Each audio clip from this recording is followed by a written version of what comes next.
dito sa Mahogany at meron tayong bibigyan idol natin, syempre solid followers natin at humingi ng konting hiling lang man. Ayan, ito sila si idol, dalawang anak niya, humingi sila ng shoes, syempre pinagbigyan ng idol ng Kabuyaw. Syempre bibigyan din natin ng pamaskong handog. Ayan. Ayan, good morning po, kayo si Ma'am Okoy. Yan pala anak nyo. Opo. Ilan po yan? Dalawa? Dalang. God bless mo na. Bless. Ay, oh yun, okay na yan. Ayan. So ito po, tignan natin kung kakasya. Parang hindi kakasya eh. Kasi medyo malaki to. Oh. Saka ito, pampasok.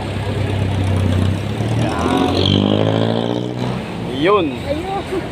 Pampasok.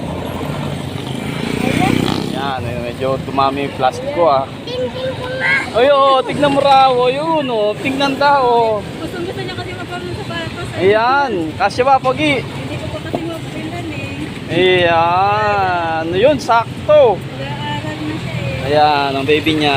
Saka ito. Ayun, nice na yan. Kasya. Abay, bibigyan. Sa'yo na yan. Siyempre, ito, paglaki mo, pag 4 years old ka na, o yan, sa'yo na rin to. Thank you. Pag 4 years old na yan, kasya pa sa'yo yan. Ayan, tama-tama. Siyempre, papaskuhan natin. Siyempre, paskuhan natin sila. Ayan, 100 pesos.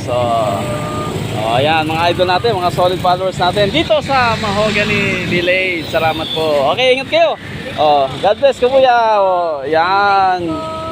Salamat, ma'am. Thank you. Bless mo na. Ayun, thank you. Okay. Salamat sa inyo. Ingat kayo. God bless.